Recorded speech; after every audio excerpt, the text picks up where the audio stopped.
कांग्रेस सदर राहुल गांधी ने एक बार फिर बीजेपी पर रफाल के ताल्लुक से हमला बोला है।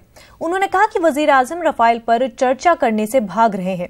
राहुल गांधी ने मजीद कहा, सरकार को बताना चाहिए कि आखिर रफाल की कीमत किसने तय की। किसानों, राफेल मामले पे पार्लियामेंट में चर्चा हुई।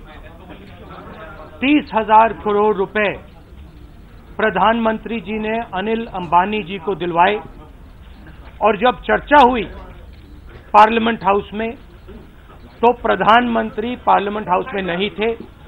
प्रधानमंत्री जी राफेल डिबेट से भाग गए। अरुण जेटली जी ने लंबा भाषण दिया, गाली दी मुझे, मगर जो सवाल हैं उनका जवाब नहीं दिया। हवाई जहाज की प्राइस को 526 करोड़ रुपए से 1600 करोड़ रुपए किसने बढ़ाई? क्या एयरफोर्स के लोगों ने दाम बढ़ाया या नरेंद्र मोदी प्रधानमंत्री जी ने स्वयं दाम बढ़ाया?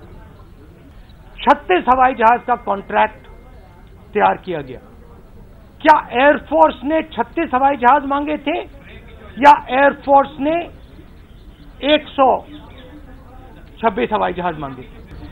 क्या ये जो नई डील बनाई गई 36 एयरक्राफ्ट वाली, इस डील पर हिंदुस्तान की एयरफोर्स के लोगों को, डिफेंस मिनिस्ट्री के लोगों को क्या ऑब्जेक्शन था, हां या ना?